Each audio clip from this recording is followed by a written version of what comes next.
Putting my winter skills to the test in Algonquin National Park, February 2022.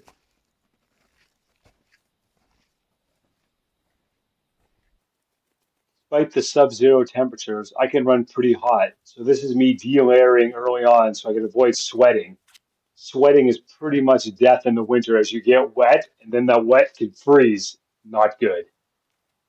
The sunglasses don't just look good. They help me avoid snow blindness that happens pretty quick when you're out in a sunny day in the winter.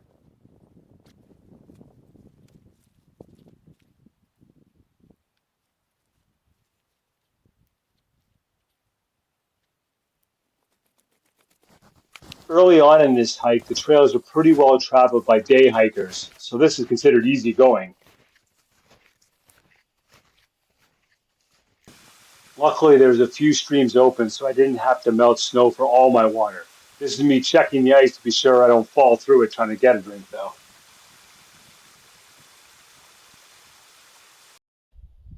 The first of many frozen lakes on my hike.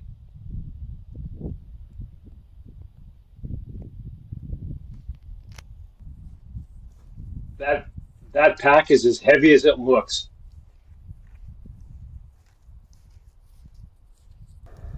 Lunchtime. It gets cold pretty fast when you stop walking, but that puffer jacket was amazing. It may not look the best, but it was on sale, so the price was right too.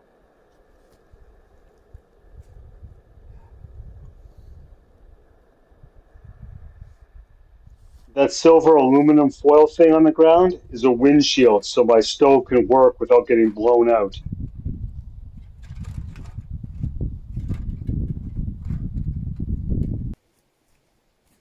The black things you see on my legs are gaiters. They help keep the snow out of my boots and my feet dry.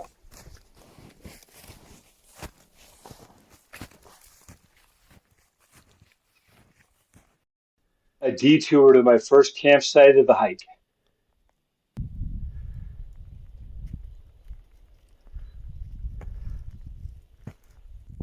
What's a winter hike without a little snowfall? All the wood I gathered for fires is deadfall, which is trees and branches already off the trees. Never cut down a live tree. The key is trying to find a branch or tree that's leaning up against something else so it isn't right on the ground, which means it gets waterlogged and really hard to burn. Hey, look, I did it. Just a light snow overnight. For frame of reference, that tent is just my body size, about 6.5 feet. It was really cold last night, so this is me trying to warm up despite having all the sleeping bags and gear for a good night's sleep. And it helps keep me in tip top shape.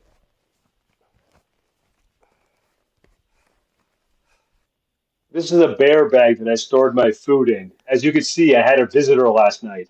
Not a bear, but a fox. He really gave it a good go to try to get into my bag, but it didn't work.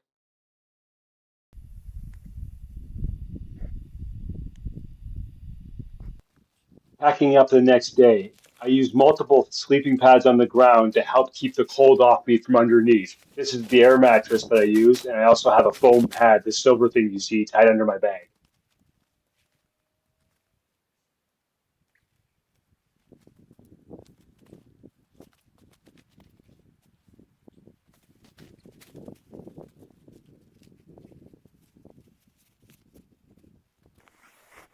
In addition to the layering and delayering you saw me do earlier to control my body heat, I also changed the pace I walk at to try to keep myself from sweating.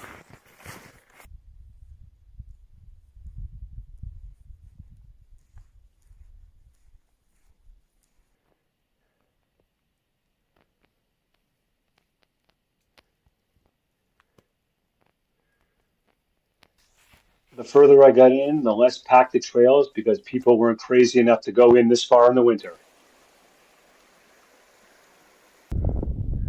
Listen to that wind chill.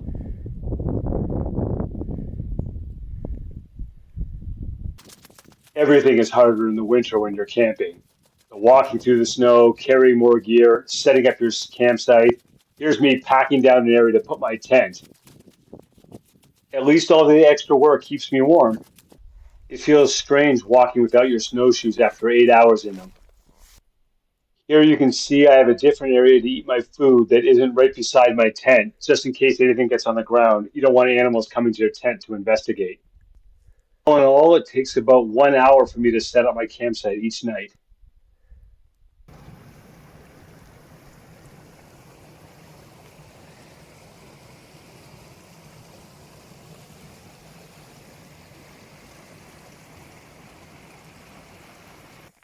It's cold enough that ice crystals form on the water between the stream and trying to heat it up on the propane stove.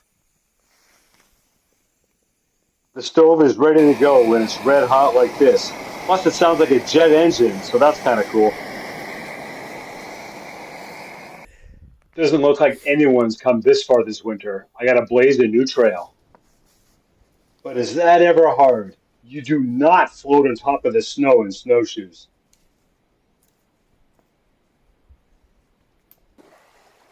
River water is much easier than melted snow and has way less bark and pine needles than the stuff I've been melting.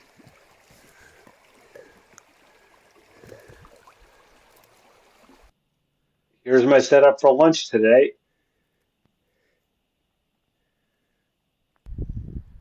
Kind of pretty when it's not snowing.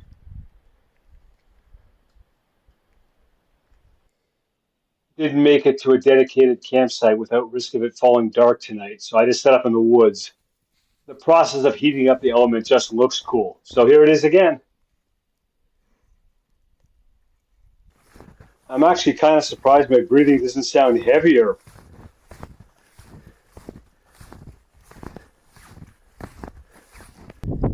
It doesn't look like much now, but Mosquito Creek in the spring is beautiful, I hear.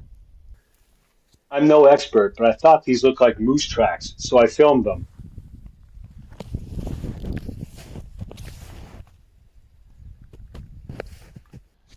It's almost impossible to see in the camera, but there is a moose back there. So I was right about the tracks, and man, is a moose cool, even if you can't really see it.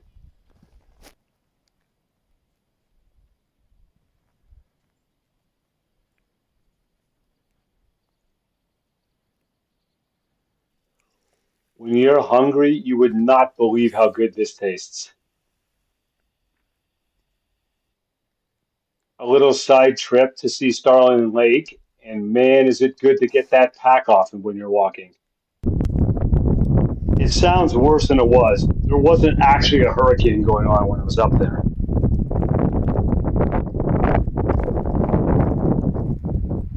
On the final night, I wanted to see if I could get a fire started with all natural materials. Here's my different piles of wood by size to help get the fire going.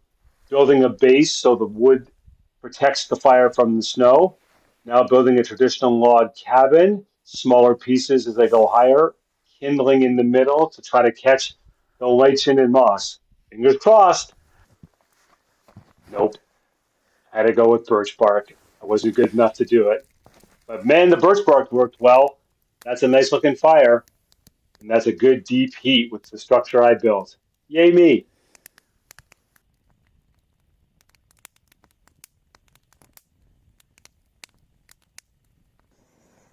And here's what my fire pit looked like the next morning. All gone. I can't even imagine how bad this would taste if I wasn't dying of hunger.